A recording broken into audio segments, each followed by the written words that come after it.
ఒకసారి దేవుని ప్రేమను మనం రుచి చూసిన తరువాత ఏం చేయాలి?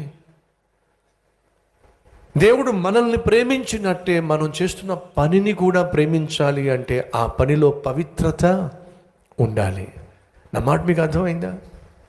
దేవుడు మనల్ని ప్రేమించినట్టుగానే మనం చేసేటటువంటి పనిని కూడా ప్రేమించాలి. అంటే ఆ పని చేసే నువ్వు పరిశుద్ధమై ఉండాలి. ఈరోజు మనలో చాలామంది, లేక కొంతమంది, దయచేసి వినండి, మిమ్మల్ని దేవుడు ప్రేమిస్తున్నాడు, కానీ మీరు చేసే పనిని దేవుడు ప్రేమించటం లేదు. మిమ్మల్ని దేవుడు ప్రేమిస్తున్నాడు, కానీ మీరు చేసే పాపాన్ని మాత్రం ప్రేమించలేడు. మీరు కలిగి ఉన్న వ్యాపారాన్ని ప్రేమించలేడు. మీరు కలిగిన వృత్తిని ప్రేమించలేడు. ఎందుకంటే ఆ వృత్తిలో, వ్యాపారంలో పాపము జొరబడింది కాబట్టి. ఈరోజు మీ జీవితాన్ని ఉన్న ఫలాన దేవునికి అప్పగిస్తే ఎంత బాగుంటుంది.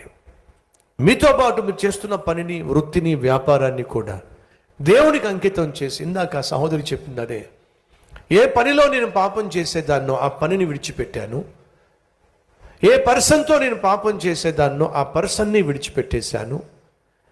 పాపానికి దూరంగా ఓ చిన్న ఉద్యోగం చేసుకుంటూ ప్రశాంతంగా, పరిశుద్ధంగా జీవించడం ద్వారా దేవుడు నన్ను ఆశీర్వదించాడు.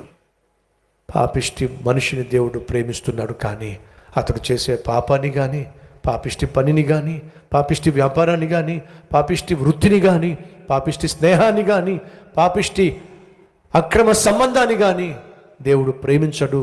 ఈ విషయాన్ని గ్రహిస్తే బాగుంది.